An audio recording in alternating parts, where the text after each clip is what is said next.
The conditioner roll conditions the crop by crimping and crushing the stem in several places, which allows the release of moisture, resulting in faster drying times. There are two conditioner roll options: steel or polyurethane.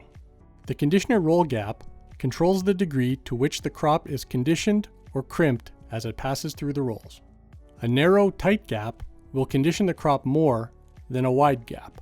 When setting conditioner roll gap, it is advisable to start with a wider gap, then narrow the gap until reaching the desired crimp, or if you see a reduction in capacity.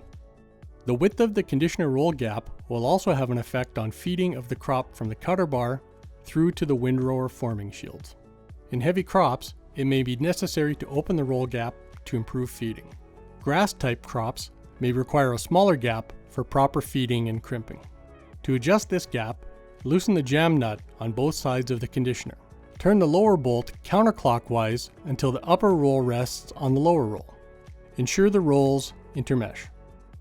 Turn the lower nut 2.5 turns clockwise to raise the upper roll and achieve a 6 mm starting roll gap for hay. For silage, start with about 7 turns. Remember, a wider starting gap will be required for heavier crops. Every field can be different. Hold the lower nut, then tighten the jam nut on both sides of the conditioner. If further adjustment to the roll gap is required, turn the lower nut clockwise to increase the roll gap. Turn the lower nut counterclockwise to decrease the roll gap.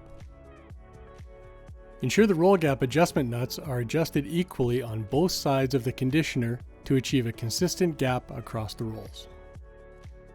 You can set the forming shield side deflectors to the desired width by repositioning the adjuster handle. Loosen the handle and move the side deflector to the desired position. To ensure the windrow placement is centered, adjust both of the side deflectors to the same position. The rear baffle adjustment can be completed two ways. An optional electric remote baffle adjustment kit is available for your R216 header. This will allow adjustments to be made on the fly from inside the cab.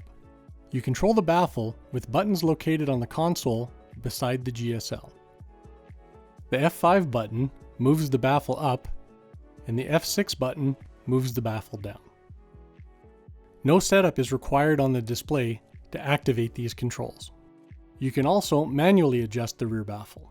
To do this, remove the linchpin that secures the rear baffle adjustment lever to the bracket. Pull the rear baffle adjustment lever inboard and disengage it from the bracket. To raise the baffle, move the lever forward.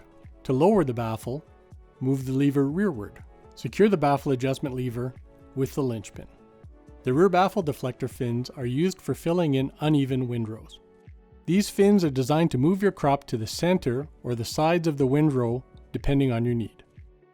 There are 4 deflector fins, and they are located on the underside of the rear baffle. To adjust, loosen the nut and rotate. Once adjusted to the desired angle, torque the nut to 69 Nm. Repeat this for all fins. It should be noted, fins may interfere with the crop flow in large stemmed crops or when using the double windrow attachment. It may be necessary to remove the fins in these conditions. They can be removed and stored on the top side of the baffle.